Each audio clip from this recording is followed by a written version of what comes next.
에베소서 2장 19절에서 22절까지 말씀을 함께 보도록 하겠습니다. 에베소서 2장 19절에서 22절까지 말씀을 우리 짧으니까 한번 이 말씀을 같이 합독을 한번 해보도록 하겠습니다. 시작. 그러므로 이제부터 너희는 외인도 아니요 나그네도 아니요 오직 성도들과 동일한 시민이요 하나님의 권속이라. 너희는 사도들과 선지자들의 터 위에 세우심을 입은 자라. 그리스도 예수께서 친히 모퉁이돌이 되셨느니라. 그의 안에서 건물마다 서로 연결하여 주 안에서 성전이 되어가고 너희도 성령 안에서 하나님이 거하실 처소가 되기 위하여 그리스도 예수 안에서 함께 지어져 가느니라. 아멘. 앉아주시기 바랍니다. 하나님 아버지, 지난주에 이어서 오늘 말씀 이어서 봅니다. 에베소서 2장 19절에서 22절의 말씀을 통해 하나님의 은혜를 내려주시고 특별히 우리 안에 주신 성령 하나님의 그 감화 감동하심으로 하나님의 뜻 가운데서 이 말씀을 읽고 순종하게 하여 주십시오. 주님께서 주의 종을 통해서 전하고자 하는 그 메시지를 전달하게 하시고 하나님 전하는 자나 듣는 자가 하나님의 그 크신 은혜를 함께 풍성히 누리는 이 시간 되게 하시옵소서. 감사하며 예수님 이름으로 기도합니다. 아멘. 지난주 말씀에 이방인과 유대인이 그리스도의 피로 한 세 사람, 즉 한 교회가 되었다고 했습니다.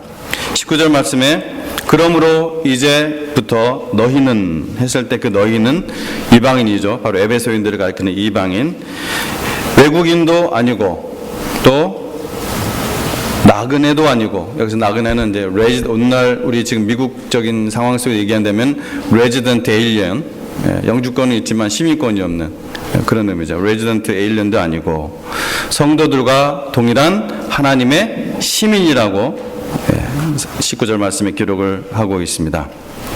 뿐만 아니라 뭐라고 얘기냐면은 하나님의 권속이라고 얘기했습니다. 권속이라는 말은 조금 한자어로 어려운 말이지만 뭐하고 똑같은 말이냐면 한 가족이라는 거예요. 한 가족. 그러니까 하나님의 한 가족이라는 거예요. 뭐가요? 너희가, 교회가. 이론적으로 이방인이 유대교를 받아들이면 유대 시민으로서 받아들여졌습니다.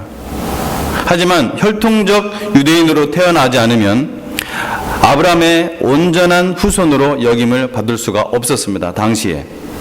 하지만 그리스도의 피로 만들어진 한 세 사람인 이 교회는 사도 바울이 말하기를 이방인이든 유대인이든 차별이 없는 한 가족이다. 즉 교회는 인종이나 연령이나 어떤 경제적인 것이나 사회적인 차별이 없는, 모두 다 그리스도 피로 하나 된 이 교회는 차별이 없는 한 가족이다. 한 가족이어야 된다. 그 말씀을 얘기하고 있는 것입니다.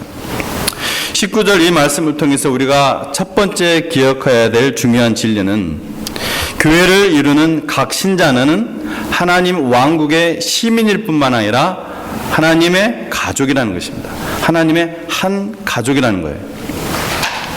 성경이 교회를 한 가족이라고 비유한 것은 그리스도의 피로 거듭났기 때문이지만 또 한 가지 중요한 것은 교회의 신자는 어떤 조직체를 이루는 구성원이나 회원 정도가 아니라 가족이라는 것입니다. 어떤 조직, 어떤 회사, 어떤 클럽의 어떤 구성원이나 회원은 이러한 친밀감이 없어도 됩니다. 물론 있으면 당연히 좋죠. 그래서 회사에서도 뭐라고 합니까? 가족 같은 회사, 이런 구호를 붙이지 않습니까? 가족 같지 않으니까 가족 같은 회사, 이렇게 구호를 붙이죠. 근데 교회는 그렇지 않아요. 반드시 이런 친밀감이 있어야 된다는 것입니다. 왜? 교회는 가족이라고 했으니까. 교회는 한 가족이라고 했으니까. 교회는 가족과 같아야 된다 이렇게 얘기한 것이 아니라 교회는 아예 가족이라고 얘기했어요. 하나님의 가족. 서로 가깝게 지내는 그런 친밀감을 얘기하는 것이죠.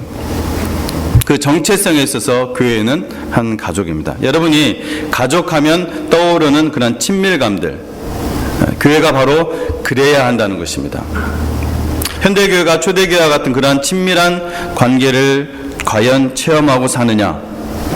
그러한 친밀한 관계를 위해 그렇게 모이기를 힘쓰느냐? 참 안타깝습니다. 이런 질문 앞에서. 아무래도 교회 성도 수가 많으면 그런 친밀한 관계는 훨씬 어렵겠죠. 하지만 성도 수가 작다고 결코 그런 친밀한 관계가 저절로 형성되는 것은 아닙니다. 왜 그렇습니까? 바로 개인주의 때문에 그렇습니다. 개인주의. 거듭난 그리스도인이라고 하면서 개인주의로 살아가는 것, 교회와 상관없이 자기 개인의 신앙 혹은 자기 개인의 신학으로 살아가는 것은 명백한 죄입니다. 하나님 말씀 먼저 처음 문제 좀 살펴보고, 우리가 성경 말씀, 설교 말씀에 저는 성경을 좀 많이 찾아보는데, 히브리서 10장 23절 말씀을 한번 보시기 바랍니다. 히브리서, 제 성경으로 363페이지네요. 히브리서 10장 23절부터 우리가 27절까지 말씀을 한번 보도록 하겠습니다. 히브리서, 또 약속하신 이는 미쁘시니 우리가 믿는 도리의 소망을 움직이지 말며 굳게 잡고 서로 돌아보아 사랑과 선행을 격려하며 모이기를 패하는 어떤 사람들의 습관과 같이 하지 말고 오직 권하여 그날이 가까움을 볼수록 더욱 그리하자. 우리가 진리를 아는 지식을 받은 후 짐짓 죄를 범한 즉 다시 속지 않은 제사가 없고 오직 무서운 마음으로 심판을 기다리는 것과 대적하는 자를 태울 맹렬한 불만 있으리라. 앞에 이 하나님의 말씀을 연결해놓고 26절 말씀을 해놓고 26절 말씀에 우리가 진리를 아는 지식을 받은 후 짐짓 죄를 범한즉, 짐짓이란 말이 무슨 말이냐면 영어로 보면 좀 쉬운데 willfully 이렇게 됐습니다. willfully. 그러니까 고의로 알면서도, 이런 하나님을 알면서도 자기가 할 수 있으면서도 안 하는 거, 혹은 안 할 수 있으면서도 하는 거, 고의로. 그게 이제 짐짓이에요. 우리가 앞에 있는 이런 말씀들을 안다면은 고의로 이러한 죄에서는 안 되죠. 고의로.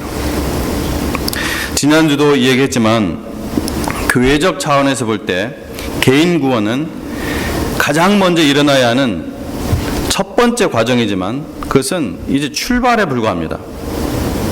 지역교회 한 가족으로 섬기는 지체가 될 때 예수님을 닮아갈 수가 있습니다. 그것이 바로 성화의 과정입니다. 여러분은 스스로 생각할 때 나는 이 말씀 앞에서 개인주의로 살아가는 신자인가, 아니면 주님의 한 가족으로 헌신하는 신자인가, 깊이 생각해야 될 문제입니다. 본문은 20절 이하에서 함께 서로 연결하여 성전으로 지어져가는 비유를 통해 이 진리를 다시 한번 강조를 하고 있습니다. 그 뒤에서 좀 보기로 하고요. 오늘날 신자들의 영적 수준이 초대교회 성도들과 비교할 때 굉장히 떨어지죠. 정말 형편없이 떨어진다고 생각합니다, 저는. 근데 그 이유는 지적 수준이나 경제적 수준이나 혹은 학력이 낮아서가 결코 아닙니다. 여기 있는 분들 모두가 사실은 오히려 초대교회 성도들보다 그런 면에서는 더 나을 겁니다. 훨씬 나을 거예요. 그런데도 오늘날 신자들의 사랑도 겸손도 시련을 이기는 힘도 참으로 떨어지는 이유를 우리가 사도행전 말씀 속에서 한번 발견해 보기를 원합니다. 사도행전 2장 46절에서 47절입니다. 사도행전 2장 46절 47절 아마 암송하고 계신 분도 계실 거예요. 사도행전 2장 46절 47절. 날마다 마음을 같이하여 성전에 모이기를 힘쓰고 집에서 떡을 떼며 기쁨과 순전한 마음으로 음식을 먹고 하나님을 찬미하며, 이렇게 했던 것이죠. 날마다 마음을 같이하여 성전에 모이기를 힘쓰고 집에서 떡을 떼며 기쁨과 순전한 마음으로 음식을 먹고, 집에서 떡을 뗐다는 것은 교제했다는 그런 의미겠죠. 기쁨과 순전한 마음으로 음식을 먹고 또 하나님을 찬미했습니다. 그렇게 하니까 47절에 어떤 일이 일어났어요? 온 백성에게 칭송을 받았습니다. 지금은 교회가 반대죠. 온 백성에게 욕을 먹죠. 하나님을 믿지 않는 사람들에게. 온 백성의 칭송을 받고 주께서 구원받는 사람을 날마다 더하게 하시니라. 우리가 맨날 이 47절의 뒷부분은 굉장히 좋아요. 읽기를. 온 백성의 칭송을 받고 주께서 구원받는 사람을 날마다 더하게 하시니라. 그 일이 일어나기 위해서는 앞에 말씀들이 있었던 거예요. 43절부터의 말씀들이 조건이 있었던 거예요. 현대 사회 속에서 날마다 모이는 것이 거의 불가능하지만 있는 모임은 힘을 다해 모이시기 바랍니다. 모여서 겸손히 말씀으로 훈련받고 또 교제 가운데 서로 격려하고 사랑으로 서로를 위해 기도하는 주님의 교회가 되시기를 바랍니다. 그것은 여러분 영적 싸움입니다. 그것이 바로 영적 싸움이에요. 지지 마시기 바랍니다. 자, 다시 본문으로 돌아가도록 하겠습니다. 20절 말씀입니다. 너희는 나옵니다. 너희는 사도들과 선지자들의 터 위에 세우심을 입은 자라 그리스도 예수께서 친히 모퉁이돌이 되셨느니라. 그의 안에서 건물마다 서로 연결하여 주 안에서 성전이 되어가고 너희도 성령 안에서 하나님이 거하실 처소가 되기 위하여 그리스도 예수 안에서 함께 지어져 가느니라. 너희는 한 세 사람 교회가 된 너희들은 뭐라고요? 성전이라는 것입니다. 성전. 근데 여기에 20절 말씀에 두 가지를 좀 살펴보도록 하겠습니다. 먼저 성전인데 그 터가 뭐냐? 사도들과 선지자들의 터이고 그리고 그 모퉁이 돌은 예수님이라는 거죠. 자, 근데 여기서 여러분 20절 말씀에 사도들과 선지자들의 터라고 했습니다. 이 터는 뭐예요? 이 터가 뭡니까? 터는 무엇을 혹은 누구를 가리킵니까, 여러분?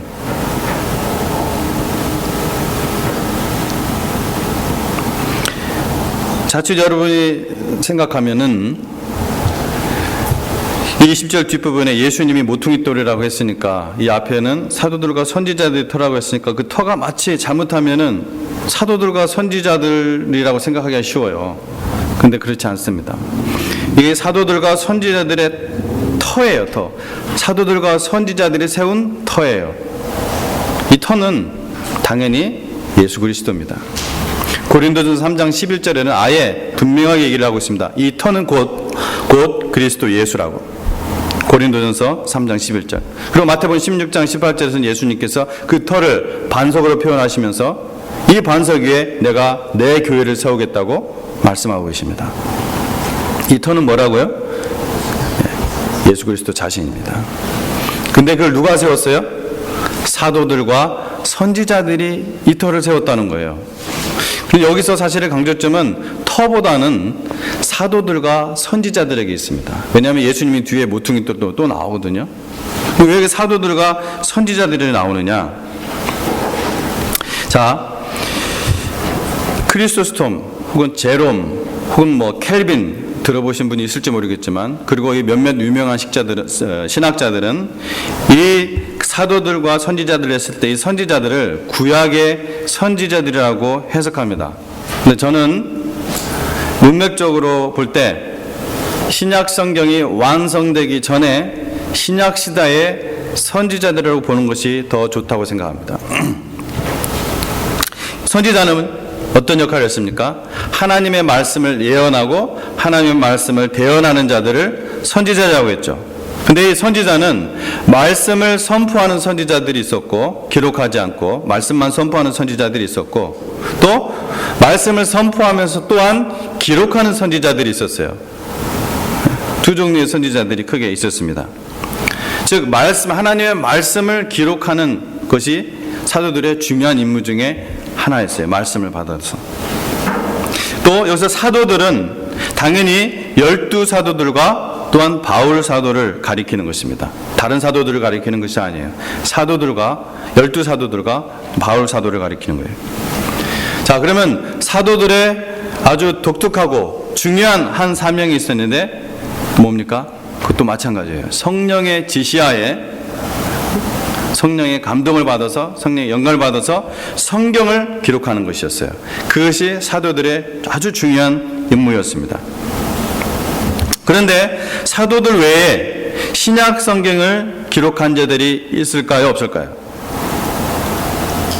당연히 있죠. 여러 명 있죠. 그 중에 대표 선수를 얘기한다면 누가는 사도가 아니었어요. 12사도가 아니었습니다.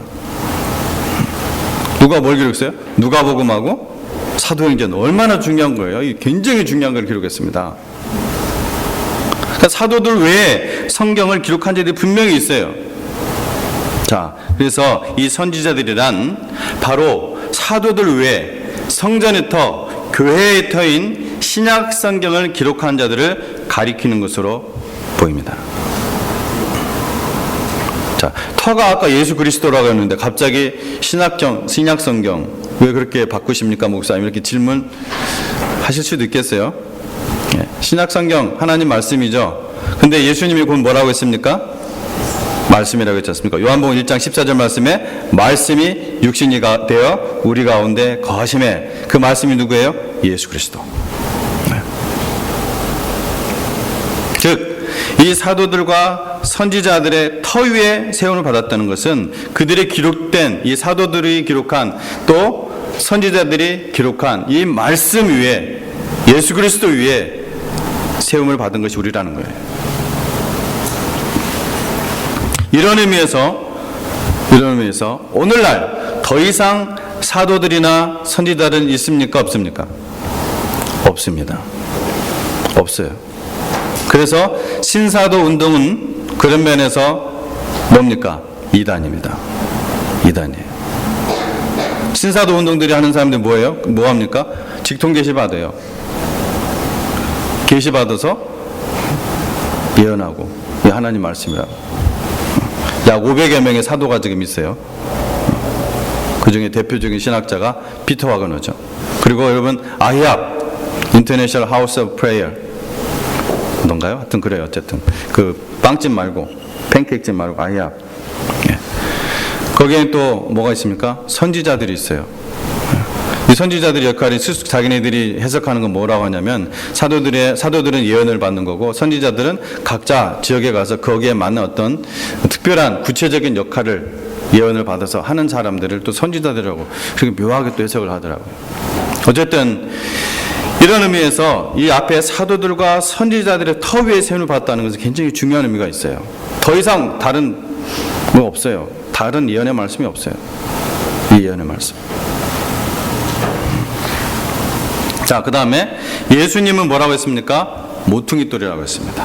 예수님은 모퉁이돌. 이것은 시편 118편 22편 23절의 말씀이 그 예언이 이루어진 건데요.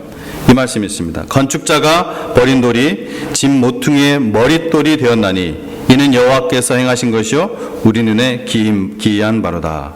시편 118편 22절 23절 말씀을 여러분에게 읽어드린 거거든요. 이 말씀이 예언된 것이 이루어진 거예요. 누구 안에서요? 예수 그리스도 안에서. 그 실제로 마태복음 21장 42절 이하에서 예수님께서 이 말씀이 자신에게 성취되었다고 말씀을 하십니다. 뭐가요? 건축자가 버린 돌이 집 모퉁이의 머릿돌이 되었다. 여기서는 그냥 모퉁이돌로만 나와요. 그렇죠? 제가 나중에 좀 설명하도록 하겠습니다. 자, 예수님은요, 당시에 어떤 성전이 있었죠? 예수님 당시에 저번 주에도 우리가 봤는데 헤롯 성전이 있었잖아요. 이 헤롯 성전이 있었는데 예수님께서는 이 성전을 허물고 예수께서 친히 자신의 몸으로 성전을 세우시겠다고 예언을 하십니다. 실제로 AD 70년에 이 성전이 로마의 타이터스에 의해서 완전히 그냥 돌 위에 돌 하나 남기지 않고 다 부서지죠. 그 예언의 말씀이 이루어집니다. 근데 예수님께서는 꼭 그것만을 가리키는 것이 아니라 바로 예수 그리스도의 그 죽음과 부활을 통해서 이루어지는 하나님의 성전, 그 영적인 성전을 가리키는 것이었죠. 왜? 사람이 지은 이 성전을 통해서는 지금 사도 바울이 얘기하고 있는 유대인과 이방인이 하나 되어서 만들어진 한 세 사람 만들어질 수가 없어요. 이방인은 결코 유대인의 만들어놓은 그 성전에 들어갈 수도 없었고, 유대인은 유대인대로 하나님께서 본래 그들을 선택하신 선민으로 세우신 그 모델로서의 삶을 절대로 살지 못했습니다. 그래서 예수님께서 친히 자신의 몸으로 이 성전을 세우시겠다고 예언을 하시죠. 그 일이 일어난 것입니다. 자, 잠깐 우리 모퉁이 돌 하면 여러분이 조금 혼동되는 것들이 있기 때문에 제가 좀 그림을 좀 준비해 왔습니다. 파워포인트를 잠깐 보면서 설명하도록 하겠습니다.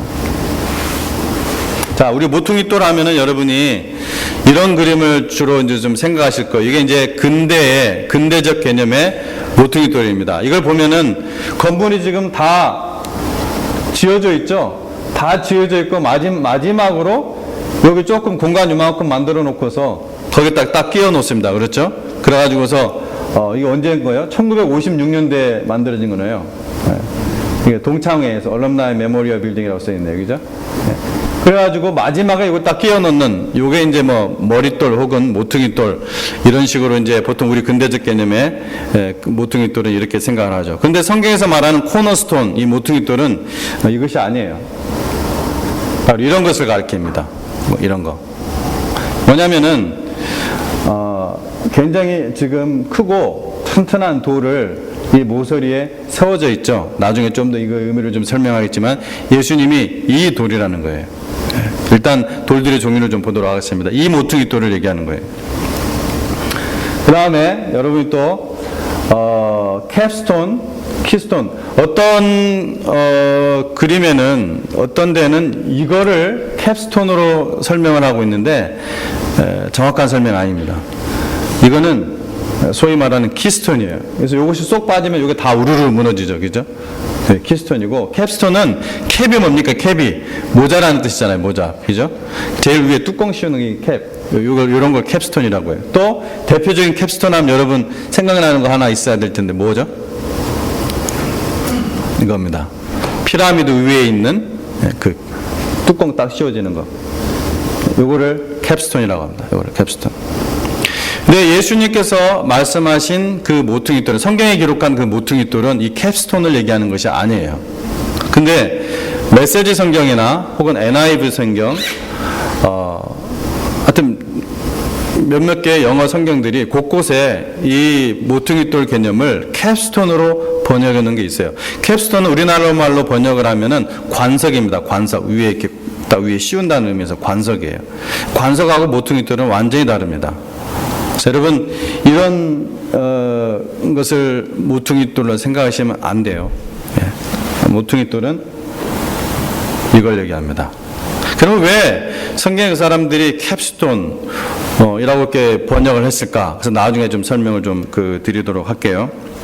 자, 이 먼저 모퉁이의 머릿돌, 모퉁이돌에는 두 가지 중요한 의미가 있습니다. 먼저 모퉁이돌은 제일 건축을 할 때 어떤 건물을 지을 때 제일 먼저 놓여지는 돌이에요. 지금 당시에 건축 문화를 비유해서 여러분 얘기하는 거예요. 성경 시대 당시에 제일 먼저 이 돌을 놓습니다. 밑에는 물론 이제 기초가 놓여져 있죠. 제일 위에 이 돌을 놓고 이 돌을 중심으로 해서 양쪽 벽이 나가는 거예요. 그리고 그 위에도 쌓아집니다. 제일 먼저 놓여지는 돌이에요. 제일 먼저. 이게 모퉁이 돌이에요. 또 한 가지 중요한 의미냐면은 이 돌은 건물을 지지하는 돌입니다. 모든 다른 돌들은 그 위에 놓여지고 그 돌의 도움을 받습니다. 그래서 그 위에 혹은 그것을 중심으로 놓여지지 않은 모든 돌들은 다 무너지게 되어 있습니다. 근데 이 돌이 뭐라고요? 그리스도라고요. 그리스도가 바로 이 모퉁이 돌이라고요. 그러므로 우리는 모두 반석의 터가 되신 그리스도 위에 또 모퉁이돌 대신 그리스도를 중심 축으로 하여 하나님 구하실 성전으로 지어져 가는 것이죠. 자, 그럼 제가 아까 뭐 오늘 설교하고 크게 이제 관련된 건 아닐 수도 있겠지만 설명한다면 왜 그러면은 성경에 이렇게 이런 캡스톤으로 번역된 곳이 곳곳에 있느냐?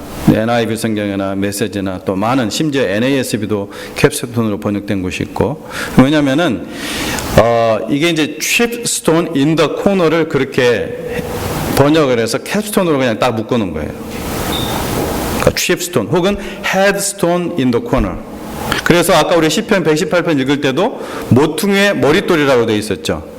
그죠? 그 모퉁이의 머릿돌이라는 것은 머리는 뭘 상징하냐면은 이걸 상징하는 것이 아닙니다. 대표라는 거예요. 예수 그리스도께서 머리라는 걸 상징하는 거예요. 그 머리는 뭡니까? 권위를 상징하는 것이고 대표. 그 건물의 대표, 의미, 이걸 상징하는 거예요. 그래서 헤드스톤 혹은 탑스톤 이렇게 돼 있어요. 그 번역이 좋습니다. 그래서 킹제임스 버전은 헤드스톤이나 탑스톤으로 번역을 했어요. 헤드스톤 in the corner. 가장 모서리 부분에 있는 가장 중요한 돌, 혹은 chiefstone으로 번역이 됐어요. chiefstone. 가장 중요하다는 의미예요. 머리라는 의미예요. 근데 그것을 번역을 할 때 캡스톤 이렇게 번역한 것은 분명한 우역입니다. 잘못된 번역이에요. 왜 이게 중요하느냐? 이것에 대한 설명은 나중에 혹시 세미나 할 기회가 있으면 하도록 하겠습니다. 굉장히 이거는 잘못된 번역이에요.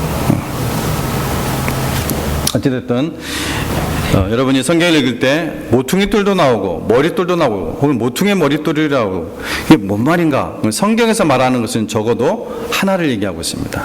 모퉁이에 있는 가장 중요한 메이저 돌, 메이저 스톤, 중요한 돌. 이걸 얘기하는 거예요. 그러니까 이제 여기에 이제 성전적 개념으로 얘기한다면은 이거는 이제 일반 사진이 없어서 제가 이거밖에 준비를 못 해왔는데 그냥 이렇게 좀 뭐랄까 좀 작은 건물 같죠? 이건 큰 건물 같지가 않죠, 그죠?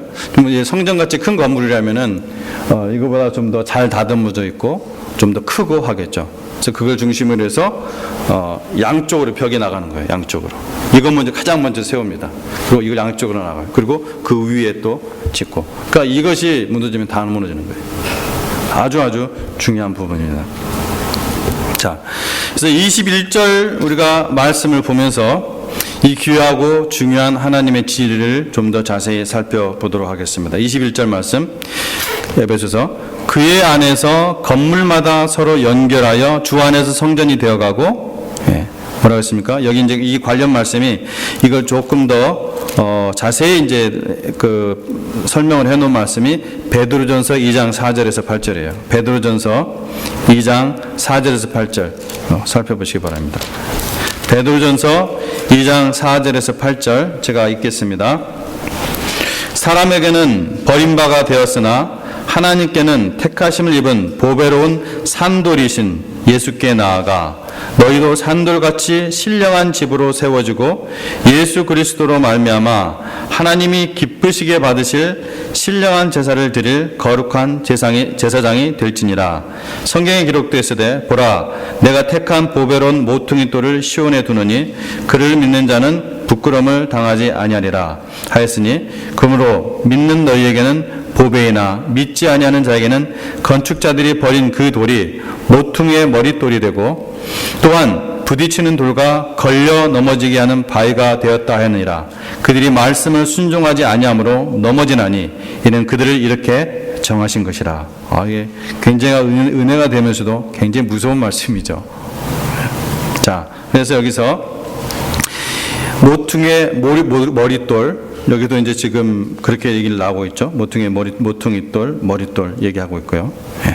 그래서 교회는 이렇게 서로 연결하여 성전이 되어져 가고 21절 말씀 다시 또 보도록 하겠습니다. 성전이 되어져 가고 또 22절 말씀이 하면은 함께 지어져 간다고 했습니다. 너희들 성령 안에서 하나님이 거하실 처소가 되게 하여 그리스도 예수 안에서 함께 지어져 간다. 참고로 교회는 너무나 이제는 상식적인 거지만 교회는 건물이 아니죠. 교회는 이런 지금 건물이 교회가 아니죠. 그죠? 이거는 예배당입니다. 그죠? 요거는 예배당이에요. 교회는 뭡니까? 그리스도 안에서 거룩하여지고 성도라 부르심을 입은 자들이라고 아예 그 정의가 고린도전서 1장 2절에 나와 있어요. 그게 교회입니다. 그러니까 저와 여러분이 교회인 거예요. 저와 여러분. 저 조직이 아니에요. 오르거니즘입니다. 오르거니제이션이 아니라 생명체예요. 자, 그 다음 아까 이제 산돌 얘기를 봤죠. 산돌. 이게 무슨 말인가? 그림을 하나 좀 더 보도록 하겠습니다. 마지막 그림입니다. 지금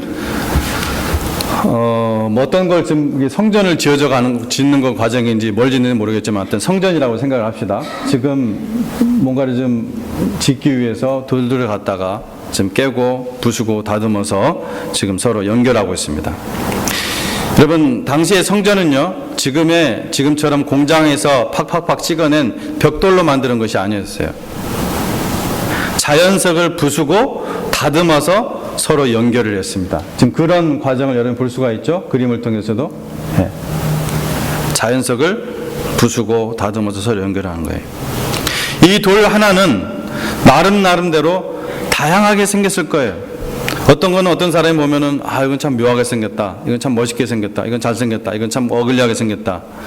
근데 이게 돌 하나로 남겨져 있으면 아무런 상관이 없어요. 아무런 상관이 없는데 그것을 함께 모아서 건물을 지으려면은 반드시 부수고 다듬어야 합니다. 그런데 베드로전서 2장에서 이 돌이 뭐라고 했어요? 산돌. 우리도 산돌이 되어서 함께 지어져 간다고 했어요. 그러면 우리가 서로 연결해서 함께 성전이 지어져 가려면 어떤 일이 일어나야 된다는 거죠? 부서지고 다듬어지는 일이 있어야 된다는 거예요. 구원받은 하나님의 백성들은 참으로 다양한 개성과 배경을 가진 사람들입니다. 자기는 모르거나 또 인정하기 싫겠지만 저마다 삐쭉삐쭉 튀어져 나온 부분들이 있어요. 그 정도의 차이는 있겠지만 사람이라면 누구나 부수고 다듬어져야 하는, 그래서 다른 산돌과 연결하여 하나님의 성전으로 지어져 가는 것이죠. 저 사람은 너무나 튀어나와서 정말 같이 연결되기 힘들다. 저 사람은 저 부분이 너무나 단단해서 참 깨지기 힘들다. 그렇게 생각해 보신 적 있습니까? 근데 사실은 누가 제일 고통스럽고 누가 제일 힘듭니까?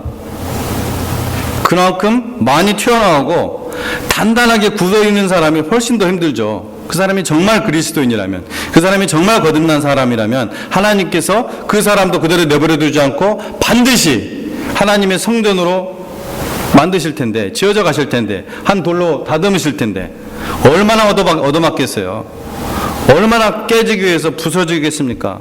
단단하니까 더 그냥 세게 얻어맞을 거 아니에요. 그죠? 깨지기 위해서. 그러니까 불평하지 마십시오. 오히려 감사하시기 바랍니다. 혹시 그런 사람 만나면. 자, 여기서는 여러분 더욱 느낄 것입니다. 현대 개인주의적 신앙이 왜 엉터리인지, 왜 교회 되기를 힘쓰지 않는 사람이 예수님 닮지 못하는지.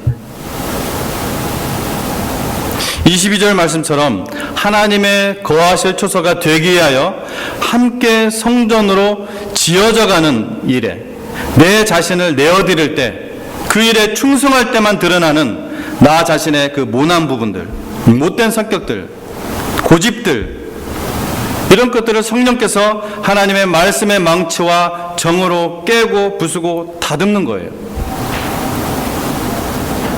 혼자 성경 보고, 혼자 신학 공부하고, 혼자 신앙생활하면 참 자신이 괜찮아 보이잖아요. 거기다가 저는 부족합니다, 제 탓입니다, 가끔씩 이런 겸손한 말 하면은 더 그렇죠.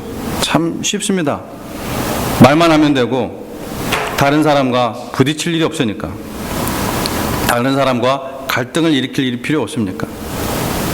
다른 사람 위해 참아줄 필요도 없고, 사랑으로 기도해 줄 필요도 없고, 내 지갑 열어서 사줄 필요도 없고, 순종할 필요도 없고, 나만 깔끔하게 영적 엘리트 의식을 가지고 생활하면 되니까 얼마나 편해요. 그런데 육신적인 것은 편하겠지만 하나님의 복을 받을 수 있는 영적인 그릇은 간장 종지기보다 작아가지고, 간장 종지기 뭔 말인지 알아요? 여기 1.5세 세들? 모르죠. 뭘로 바꿔서 표현할 수 있냐면 맥도날드의 케찹 종이 그릇보다 작다는 얘기예요. 굳이 그렇게 표현을 한다면. 이 순종과, 이렇게 작아가지고 순종과 헌신을 통해서 오는 그 참된 평안과 기쁨을 누리지 못하는 것입니다. 한마디로 예수님을 닮지 못해요. 혼자 그렇게 독불장군으로 신앙생활하는 사람 절대로 예수님 닮지 못합니다. 자기 혼자 괜히 잘난 줄 알아요. 전혀 안 닮진 않아요. 근데 어느 한 부분만 닮습니다. 입만 닮아요. 입만. 아니 뭐 머리카락만 닮는다든지, 아니 뭐 발가락만 닮는다든지, 뭐 손톱만 닮는다든지, 그럴 수는 있겠죠. 그렇게만 닮으면 뭐예요? 다 닮아야지. 그래야 정상이죠. 구원의 확신이 있어도, 하나님의 말씀으로 분별하는 눈이 있어도 함께 지어져 갈 때 깨어지고 다듬어지는 과정, 예수님을 닮아가는 이 과정이 없으면 하나님 나라에서는 가장 낮은 자입니다. 사도 바울과 같은 겸손을 함께 배우기 원합니다. 마지막으로 한 말씀 보고 우리가 정리하도록 하겠습니다. 고린도전서 9장 23절에서 27절입니다. 고린도전서 9장 23절에서 27절. 제 성경으로 274페이지입니다. 274페이지.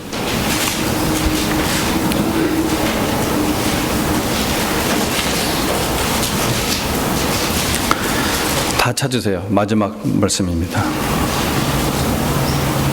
제가 읽겠습니다. 내가 복음을 위하여 모든 것을 행함은 복음에 참여하고자 함이라. 운동장에서 다름질하는 자들이 다 달릴지라도 오직 상을 받는 사람은 한 사람인 줄을 너희가 알지 못하느냐. 너희도 상을 받도록 이와 같이 다름질하라. 이기기를 다투는 자마다 모든 일에 절제하나니 그들은 썩을 승리자의 관을 얻고자 하되 우리는 썩지 아니할 것을 얻고자 하노라. 그러므로 나는 다름질하기를 향방 없는 것 같이 아니하고 싸우기를 허공을 치는 것 같이 아니하며 내가 내 몸을 쳐 복종하게 함은 내가 남에게 전파한 후에 자신이 도리어 버림을 당할까 두려워함이로다. 여러분 27절 말씀을 볼 때 얼마나 놀랍습니까? 사도 바울과 같은 사람이 이런 말을 하고 있어요. 내가 내 몸을 쳐 복종하게 함은 내가 남에게 전파한 후에 자신이 도리어 버림을 당할까 두려워함이로다.